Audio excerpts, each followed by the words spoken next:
Hello, everybody. Today I'm going to be showing you everything you need to know about Marathon and everything that I'm allowed to show you.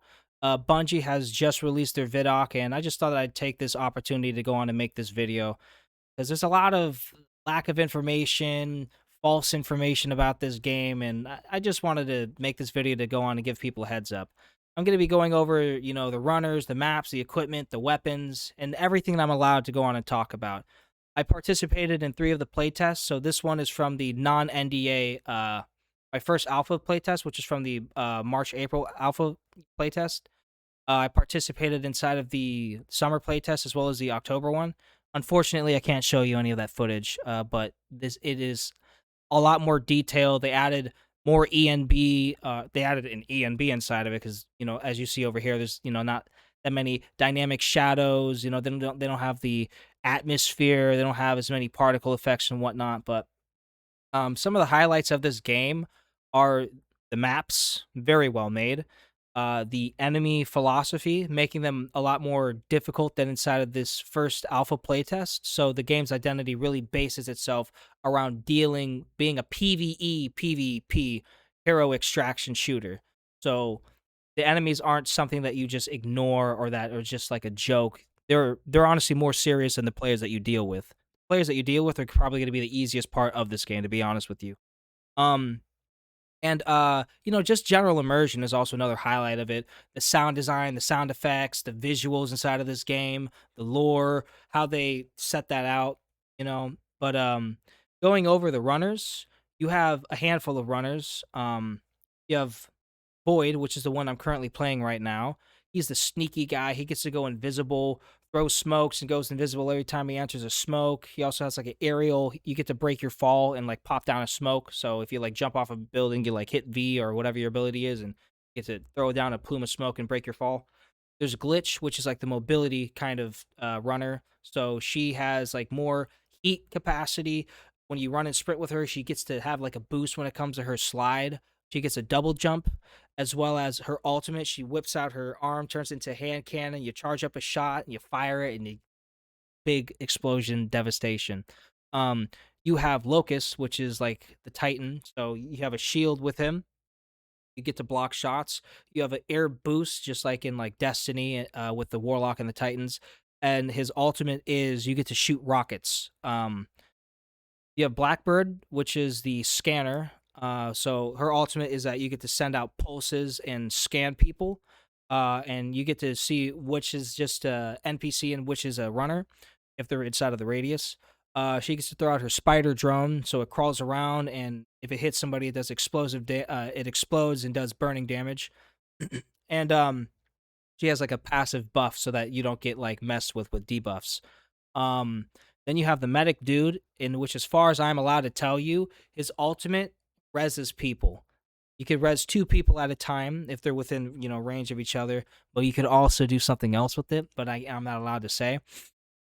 And you have the new character, new to us, from the previous playtests, which is Steve. That I'm speculating that it is, but I'm pretty sure that it's Steve. And the only ability that I could extrapolate so far is that she has like the drone grapple hook sort of thing that she flies to and she could use for mobility. There's plenty of mods inside of this game and plenty of implants so that you deck your person out with the implants and you can completely change your play style. You could give yourself, from things like passive buffs when it comes to your movement speed or like um uh heat capacity. Like in this game, when you sprint, you build up your heat gauge, and when that goes up to the max, you have to wait for it to go on a cool off, or you could just wait for it, cool it off manually by yourself. Um you have implants that like can modify your knife. So you could have like toxic on your knife. And the knife is a very viable weapon. Like I've had a lot of people, my squad mates die. Even myself, I died to some dude sneaking up with a knife and just dot dot dot dot dot, and he could kill you pretty quickly.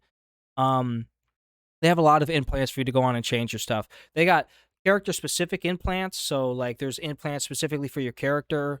So like with Blackbird, you could get 2 extra pulses, for your pulse, for glitch. You might be able to get like a triple jump. I don't know. I don't think they have a triple jump in the game, but I'm just letting you know that there's on top of implants, there's character-specific implants that you could go on and fill in the different slots. So you got your base body implants, which is for feet, chest, and head. And then you have two auxiliary implants that could just be general implants that anybody could use, like the knife toxic one, or character-specific ones.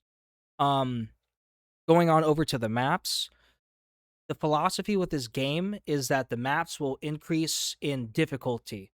So the first map, Perimeter, which is the one that you're seeing right now, is the first map that you're going to go on and do your contracts with, that you're sort of forced to do.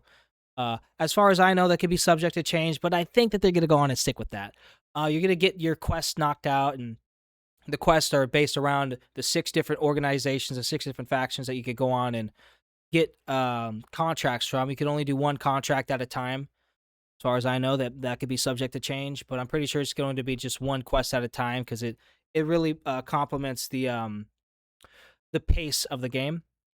And you're going to be on this map, doing your quests. It's pretty direct and straightforward.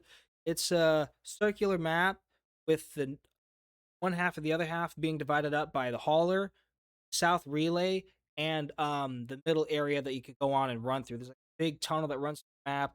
You got north relay, south relay, um, station, and hauler.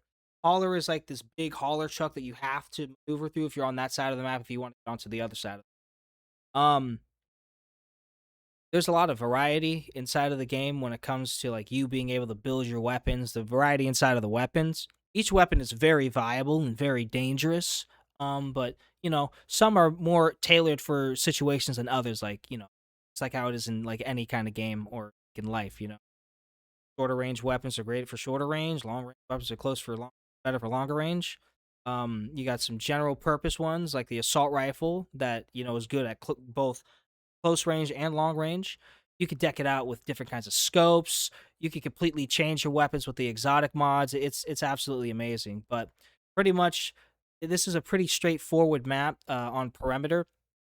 You're just gonna be doing your early quests. You don't get the best kind of loot over here. You could get keys. You could get blue keys to unlock locked doors. But it's a pretty basic map. Going on over the Dire Marsh, it is a lot more of a difficult map. That's where all the gloves come off. It's pretty difficult. The map in and of itself isn't difficult as the other 2 maps are, but what the difficulty is with the map is the enemies as well as navigating around with the lack of cover. It's a big marsh, big open space, not a lot of cover for you to go on and hide inside of. And inside of the buildings that you run into, you got to really watch out for the NPCs because the UESC will wreck you. They are no joke. There are equipment traps as well as some other kind of traps that I can't talk about, but they will trap you. You will walk into a booby trap and you will have to fight unlike any other fight that you fought before to fight for your life and to survive and get out of there. And it's just a whole barrel full of monkeys. It's so awesome what they did with this game. But you have the other map, which is called Outpost. That is a very difficult map, like top tier difficulty kind of map. You are on an. It is very difficult. It is very demanding, and it is like the biggest brain kind of map that like I ever played. Then you have the Marathon Mothership, in which I have not been able to play yet. But it is going. If all the other maps were like that, and they're like, oh yeah, no, Marathon's just going to be insanely different. That's going to be like Labs. It's going to be the Tarkov equivalent for Labs. But other than that, but some of the quests will just have you do some simple stuff. The other ones will have you go to this spot, scan that thing, go to this spot, deposit that thing, and then finally extract out. But there's pretty much everything you need to know about Marathon. It's got a lot of variety when it comes to the guns. It's got a lot of variety when it comes to the builds. And oh man, this is literally going to be the best extraction shooter like that anybody is ever going to release, like ever. Forget all that hate that you heard earlier about the game. Forget all the drama, all that manufactured BS.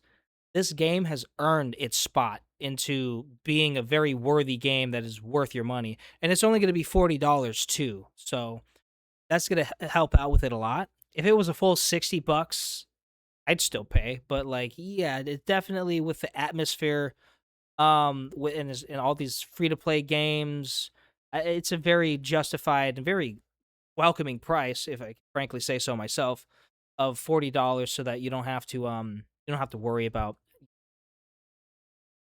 spending too much money on a game. This is a very fair price. But as you see, this is the extract, and this is Marathon, you know what I mean? This is it's a very good game. It's a very good game that's worth your time. Yeah, it's pretty much my video. So I hope you enjoyed. I hope it was helpful for you. And yeah,